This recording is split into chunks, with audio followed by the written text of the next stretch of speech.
I want to ask one question. Is there a better tomorrow? Go to Koen Brams. And we're very happy to have Koen here. Thank you, Koen, for coming. Koen is trained as a psychologist, but he's a writer mostly, and although has done some directorial jobs, he was the director of the Jan van Eyck Academy, and maybe we know him best as the editor of the Witte Raaf. He has written a lot on fictional artists, which very fascinating themes. Maybe James Lee Byars himself was a fictional artist. So I give the stage to Koen. Welcome, Koen.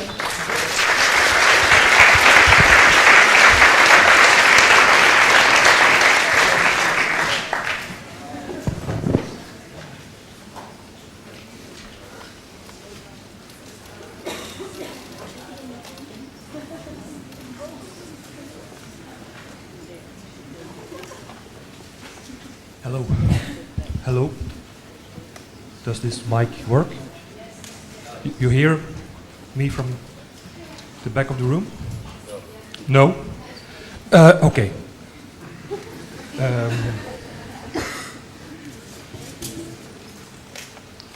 In this lecture I will discuss the World Question Center, a live broadcast initiated and authored by the American artist James Lee Byars, while being facilitated and directed by the Belgian television maker Chef Cornelis. Before discussing this film, let me first introduce you to its maker, or realizer or producer. Who is Jeff Cornelis? Jeff Cornelis was born in Belgium during the Second World War on June 10, 1941 to be exact.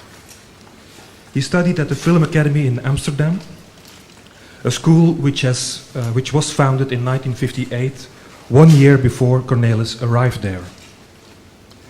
From 1963 to 1998, Cornelis worked as a director and screenwriter for the VRT, the Flemish Public Broadcasting Company. In those 35 years, he built an impressive oeuvre comprising more than 200 titles on highly diverse subjects.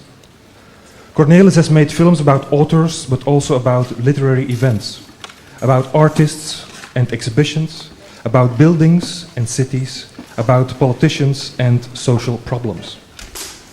The length of his films ranges from a few minutes to several hours. But don't be mistaken, perfectionism is evident from the shortest film as much as it is from the longer ones, and even the longest, which was titled The Longest Day, and which lasted more than 6 hours. I propose we first have a look at the first 10 minutes of the World Question Center.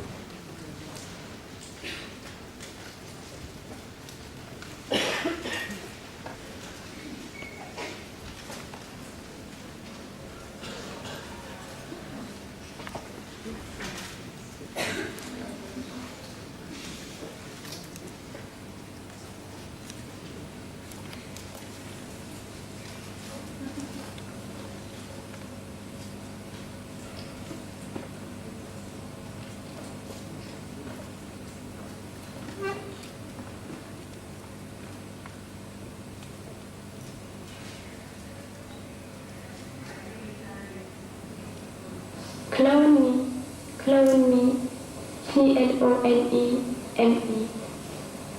Do you have an affection for questions? Did Plato forget question? Man is dead. Imagine the probability of question. What's the speed of an idea? Which questions have disappeared? Is all speech interrogative? Make a 1969 questions. Do questions require more energy than other sentences? I ask to explain everything.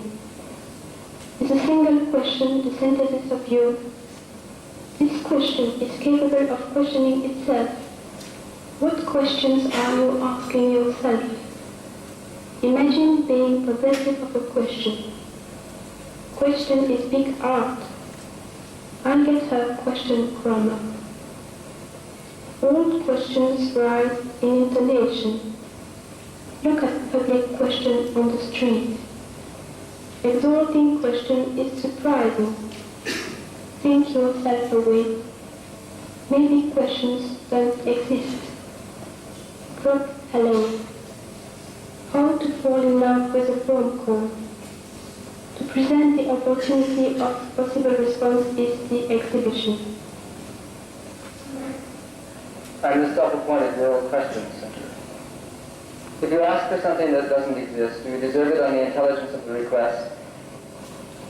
Recently, I got my PhD fit from the University of California for asking for all questions that existed in simple English that I gathered from all of the research areas of the university by using the university phone that is free up and down the coast, and collecting these questions to list on an orientation program set up for entering students at the University of California. And they were so in advance of this particular process, for example, that they thought it was such a good idea that I was awarded my doctorate degree as a fiction, and the students now are working out the PhD degree. I'm PhD fit. Tonight we have an opportunity to extend this to call celebrities around the world. And we'll have the cooperation of the telephone company, the radio and television to make this possible.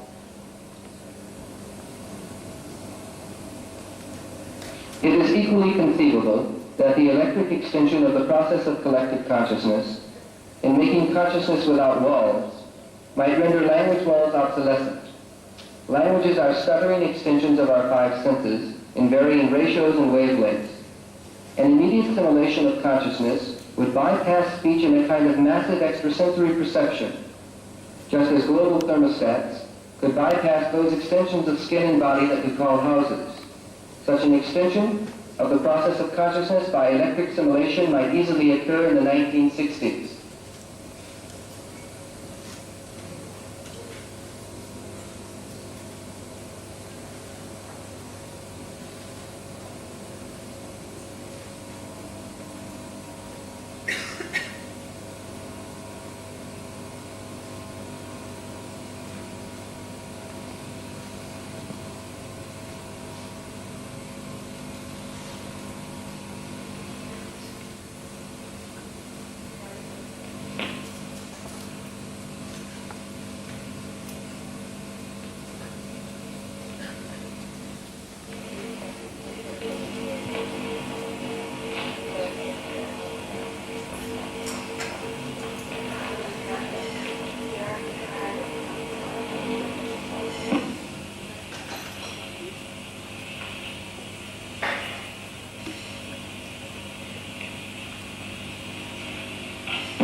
Seijdel, he was diagnosed using the papers last month. Eva, Yeah? can you hear me? Yeah? Can you speak louder, please, into the phone? We can't hear you here. You can't hear me? Now we can Now hear can you hear me? you. Yes. Okay. And you know, we're trying to collect questions that are important to the people that we're calling. Questions Yeah. that are important in the sense, you know, of their own possible evolution of knowledge. Right. You want the question now? Yes, please. Okay.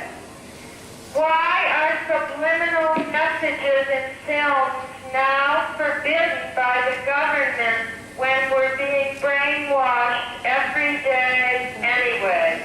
Thank you, Viva. That's a very fine question.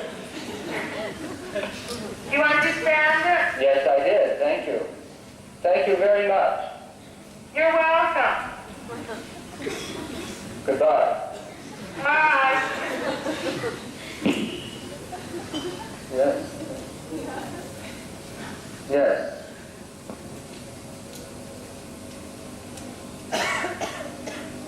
Dr. Kronhauser? Yes, good evening.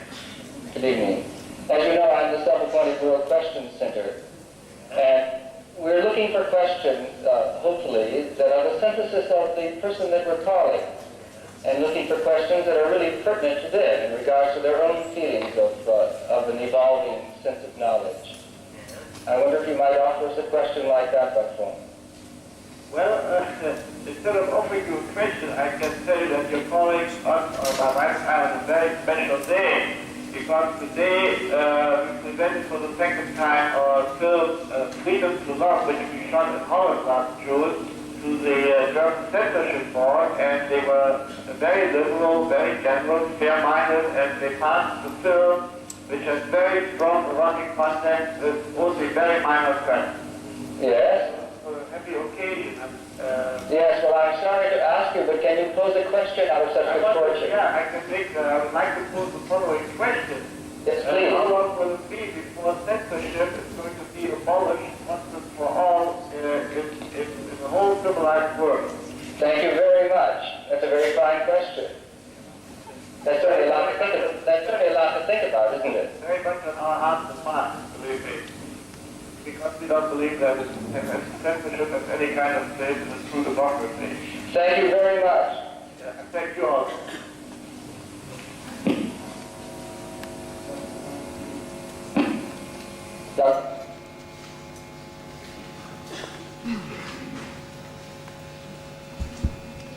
So what have we heard and what have we seen?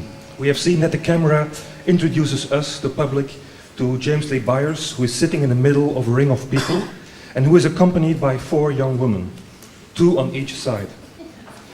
Byars and the women are dressed in pink silk. They wear these clothes, so it's pink. What the people in the studio saw, we saw grey, but it was pink. They wear these dresses, which after the television broadcast were acquired by the Belgian collector Herman Dalet, and they were first shown in Munich 1 year ago, and then I could photograph the pink dresses. We have heard some sentences oddly pronounced by a non-native invisible speaker, a woman, Monique Francois, and we have heard James Lee Byars citing Marshall McLuhan. There was also a long silence, you probably remember, which, according to Jeff Cornelis, was caused by a technical problem. A cable was cut after closing a door. After this technical problem was solved, the program starts with Viva, an actress whose name was given by Andy Warhol prior to Bike Boy, a film in which she starred. Viva asks the first question and is followed by a number of people. Time and again, Byars will ask which question the person wants to ask and will stop the communication after the question has been posed. The program ends as it started. Monique Francois will again pronounce some sentences written by Byars while at a certain moment the titles are running. The World Question Center was broadcast on November 28, 1969 by the Flemish Public Broadcast Company right after the screening of a documentary with and about James Lee Byars, also realized by Jeff Cornelis in collaboration with Geert Bekaert and Walter van Dijk. It is, however, unclear when the precise concept of the World Question Center was formulated, how and when the concept was formulated as a program proposal, even how and when the program proposal was accepted. So far, no documents have been found which provide answers to these important questions. The lack of these documents is a possible explanation for a number of wrong ideas and plain mistakes about the World Question Center. Some authors have written that the World Question Center would have taken place at the White Space Gallery in Antwerp. Others even state that the event took place at the Palais des Beaux-Arts in Brussels.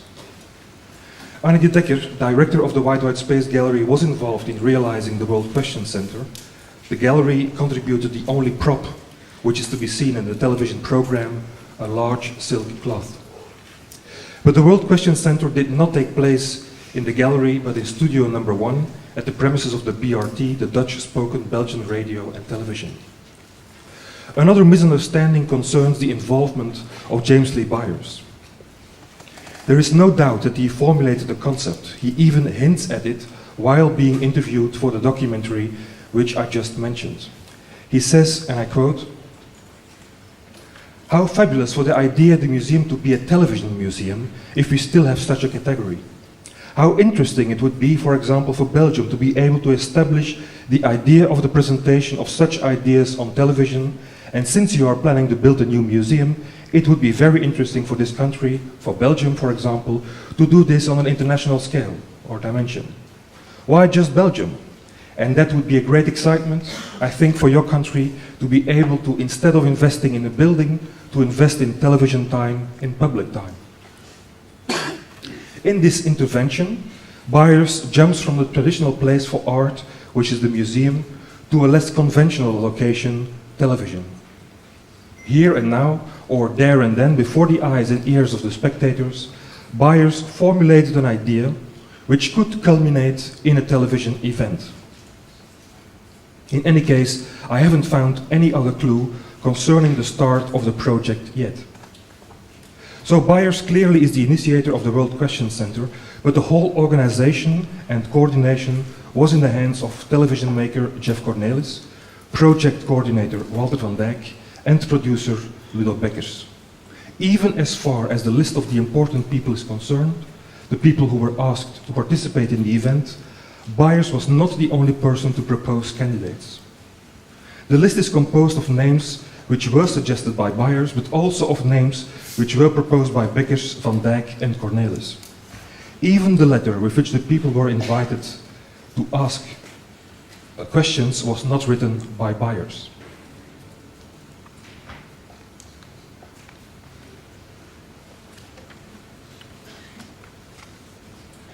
Let us read the letter with which the people were invited. In the first sentence, James Lee Byars is introduced and the reference is being made to the Hudson Institute in Groton in New York. Was this institute known to the addressees? Why was it mentioned? As a sort of power argument, suggesting that James Lee Byars was not a weird Einzelgänger? The Hudson Institute had been founded in 1961 by Max Singer, Oskar Rübhausen and Herman Kahn, a former employee of the RAND Corporation. RAND was set up in 1946 by the United States Army Air Forces as Project RAND under contract to the Douglas Aircraft Company. Chief strategist Herman Kahn, while being at RAND, posited the idea of a winnable nuclear exchange in his 1960 book on thermonuclear war. It is not going too far to qualify the RAND Corporation and the Hudson Institute as rather conservative or right-wing institutions, and Herman Kahn himself as a right-wing character. It is a first hint, but certainly not the last, at the World Question Center's agenda. Whether it would be right to describe this agenda also as conservative is a judgment I would like to postpone for a while, but that the agenda was political I would want to state already. But let us return to the letter. The letter further states that James Lee Byars asks questions, asks himself questions. It seems that the author or authors of the letter refer here to the event which was staged on October 5, 1969 in an alternative art center based in Antwerp and named A379089 after its telephone number. And this is where A was housed in Beeldhouwerstraat in Antwerp. The event at A was titled "This is a Call from the Ghost of James Lee Byars," a performance which announces in some ways the World Question Center. "This is a Call from the Ghost of James Lee Byars" was an ambitious project since it was connected to another show of Byars, which was pretty much distant from A379089 in Antwerp, namely the Gallery of Eugenia Butler in Los Angeles. In Los Angeles, the show was titled "Walling Up Jenny." Indeed, a wall was built in the Gallery of Eugenia Butler, preventing Jeannie, to enter her office. The whole gallery was painted white, except for the red wall which stood before the entrance to the office. After 5 days, the whole gallery was painted red, and a wall was built before the entrance. Visitors could enter the gallery only through a hole in the wall. The gallery was completely dark. There was only a very small hole through which light was allowed to enter the gallery space. In A in Antwerp, one room was put at the disposal of Byars. The whole room was painted red, and Byars, dressed in red, was waiting for a selected group of people, 37 in total, who would enter the room dressed in red. The 37 guests, as many as the years Byars had been alive in 1969, were supposed to write answers with a red pen, answers to the questions Byars had asked the guests. These answers were sent to Eugenia Butler's gallery in Los Angeles on the same day. Quite a setup. Huh? The day after, he would again be in the room and drink champagne with his guests. The description of this event is based upon memories from Annie de Decker, the director of the White Space Gallery in Antwerp, and Byars' gallerist. She recalled something else and rather important, and I quote, "The questions were posed by Byars in a speedy way. You had to figure out what to write down." But let us return again to the letter. Actually, here at this point, the letter creates a major problem. Probably in tune with "This is a Call from the Ghost of James Lee Byars," it is suggested that Byars will ask questions to these ground minds who are being approached, while the World Question Center is not about answers, but about questions. The addressees simply got the wrong information. In the letter it is stated that Byars will ask you some questions which he thinks important or about which he wants your opinion, while during the program Byars is searching for questions and not for answers when approaching these invitees. All 250 personalities, including Richard Nixon, Maurizio Kagel, Pierre Klossowski, Gilles Deleuze, Claude Lévi-Strauss, Pasolini and Fellini, got the wrong information. Those who answered positively, mainly artists, architects, composers, TV celebrities and scientists, agreed to receive questions, not knowing that they would have to produce questions instead of giving answers. Some of the addressees asked for some explanation, like Tapio Virkala, a Finnish designer. His secretary states, "Mr. Virkala would have been very pleased for some more accurate information as to what kind of questions Mr. Byars would have asked him. It might be difficult to give a straight and a correct reply in a foreign language with no advanced preparation at all." Only when the program makers received such questions or remarks, these addressees were provided with the right information. So Beckers, the producer, replied to Tapio Virkala, "In answer to your kind letter, we are able to give you some information about the James Lee Byars program. Byars is collecting questions of different people, architects, designers, artists, politicians, the in-crowd. He'd like to know the question which mostly bothers you right now. Wherever you will be over the world on November 28th, we can phone you if you want to cooperate. The only thing we have to know is the exact phone number. Following is the list of people who have been asked to cooperate on the program." Tapio Virkala finally didn't participate.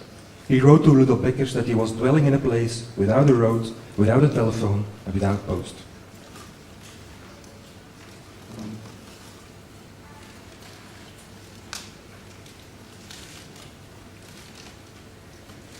The letter which was sent by Bert Janssens, chief of television, is nothing more, nothing less than the embarrassing and disastrous start of the World Question Center. The addressees had to base their decision whether or not to participate on the wrong information, although doubts are justified as to whether Richard Nixon, just to name one example, would have reacted differently if he would have got the right information. The letter is a disaster, but maybe we must also see it as a symptom, which is in tune with the mission of the World Question Center. I will try to defend this hypothesis and give more arguments to prove that this is the right reading of Byars' first and last television project.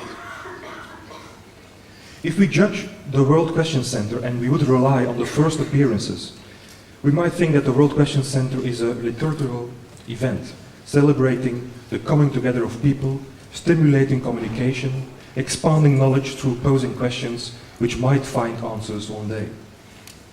There are clearly indications for such a reading. The silky cloth under which the people in the ring are sitting covers almost all differences. We don't know if these persons are doctors or thieves, or both, if they are tall or small, and so forth.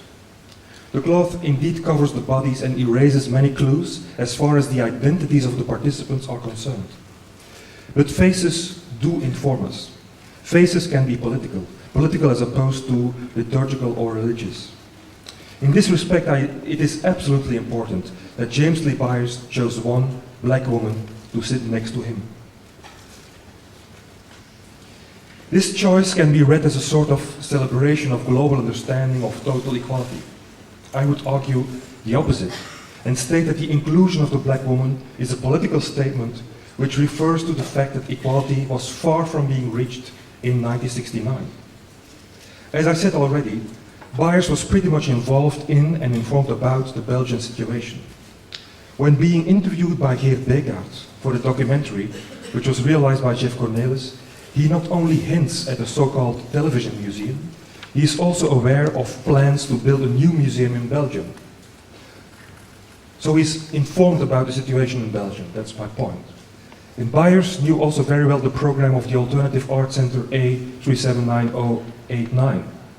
On November 29, 1969, one day after the broadcast of the World Question Center, A launched a campaign addressed at Antwerp bars, dancings and restaurants, refusing access to North Africans. And here we see a list of all these bars, dancings and restaurants which refused access to North Africans. So in 1969 in Antwerp, some of these bars, dancings and restaurants would still have plates announcing that the entrance for North Africans was forbidden. And A stated, "In any case, we count on your interest and hope that you will help us to restore the long-established reputation of Antwerp as a harbor city and thus a place of hospitality and tolerance." I would rather read Byars' invitation to the black woman in line with this action. I would claim that Byars wanted to make a clear political statement. He didn't want to suggest that equality had been realized. No, he wanted to claim that equality should be realized. This view is corroborated by his invitation to the political figures who were approached and of whom nobody accepted the invitation, be it because they were badly informed or not. Look at the list of politicians, of political leaders. The list includes Arabs like King Faisal ibn Abdelaziz of Saudi Arabia, King Hassan II of Morocco, Mr. Habib Bourguiba, but also, and this is important, the Israeli Prime Minister Golda Meir. The list includes Richard Nixon and Fidel Castro, along with the Swedish Progressive Prime Minister Olof Palme and the Dutch Prince Bernhard. What would have happened if King Faisal ibn Abdelaziz of Saudi Arabia and the Israeli Prime Minister Golda Meir would have accepted the invitation? Peace and harmony, love and friendship, smooth communication and soft talking? I'm afraid not. And I think that Byars' project is at least partly political. Byars once stated, "Pink is the color I like the most." In the States, it is probably the color which is abused the most. It has certain negative connotations, something sexy, and you don't want to talk about that. This is other evidence that Byars was very aware of the political meaning of colors.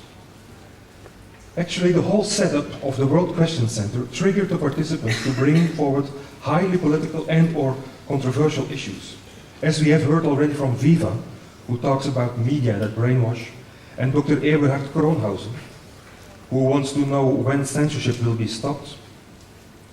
Almost all participants posed critical questions which, like the black woman, would never have been broadcast if James Lee Byars would not have been invited to do his World Question Center.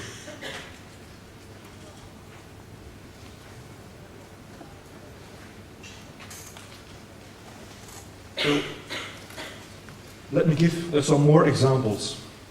Robert Junk, who's a futurologist, asks the following question.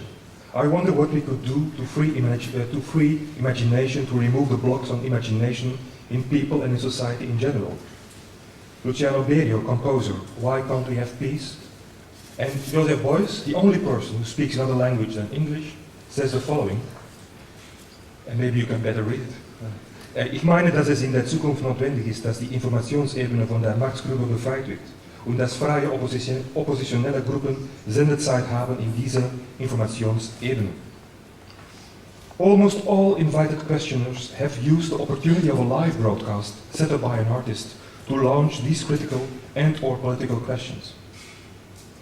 One questioner is not live in the studio nor on the phone, and I'm referring to Herman Kahn, the director of the Hudson Institute, of which Byars claimed to be the first artist in residence. Almost halfway the program, Byars states, and I quote, I would like to open the questions to the ring now, but before we start, I would like to say that we received a telegram from Herman Kahn. I was hoping we would be able to talk to him on the phone, but unfortunately he's involved in government meetings at this time. His question was along the lines of, what will a fully human being look like in the post-industrial era? This question, instead of reflecting a right-wing political agenda, seems to be in tune with the questions of the people who joined the World Question Center. This agenda is not oriented towards politics of a conservative nature. No, it is the opposite, despite the first appearances. In almost all press releases, and also in an interview with James Lee Byars, partly televised, partly published, the focus mainly was on the communication aspect of the World Question Center. In the interview which was published, Byars says, what I'm looking for is stimulating communication. True, Byars brings together people who might otherwise never meet, and his works with silk cloth clearly stimulate social activity. This is a performance done in the White Space Gallery. This is a cloth for 4 people, and you see Byars on the left. There's also a black person in this work. And sorry, this is a huge piece he did in New York. And this is also a performance in the White Space Gallery, where people were connected through heads and would walk in the city. But as with the tension between liturgy, religion and politics, also in relation to communication, Byars is interested in promoting it as well as in destroying, at least destabilizing it. The initial letter sent by the chief of television is but a first example of failing communication. That the letter caused problems becomes evident more than once. So Denton Cooley, a heart surgeon, replies to Byars, I don't understand exactly. I want to get the question straight before I can answer. And Stephen Temerson, author, says, I thought you would be asking me a question. And Michael McClure, author, says, what question am I asking myself? This is rather bizarre. All these people were put on the wrong track by the letter. Apart from this initial misunderstanding, the program suffers from a lot of technical problems, of which the broken cable was just the first example. Most of the addressees have difficulties to understand Byars, and some phone conversations end without any result because of technical problems. Byars certainly is not only interested in smooth communication. When Geert Bekaert wanted to interview the American artist for the documentary made by Jeff Cornelis, Byars preferred to do the interview while being partly masked. He, as well as the interviewer, gave takeout. Is this stimulating communication? As Annie de Decker stated about the event, this is a call from the ghost of James Lee Byars, and I quote again, "The questions were posed by Byars in a speedy way. You had to figure out what to write down. Was this script helping good answers to be the result? I doubt it. And what about the sentences that Byars wrote and were read at the beginning and the end of the World Question Center?" And here we have a document with the original document with the questions which were posed at the end of the broadcast.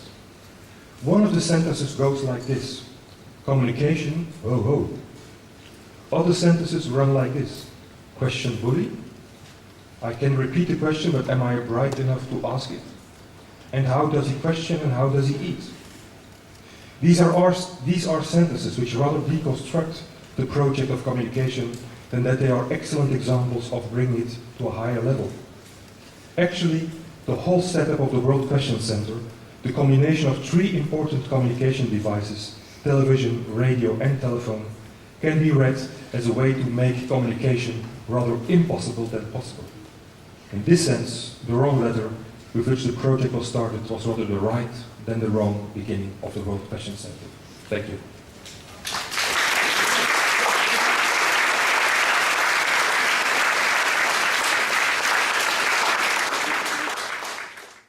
Does anyone want to announce a question?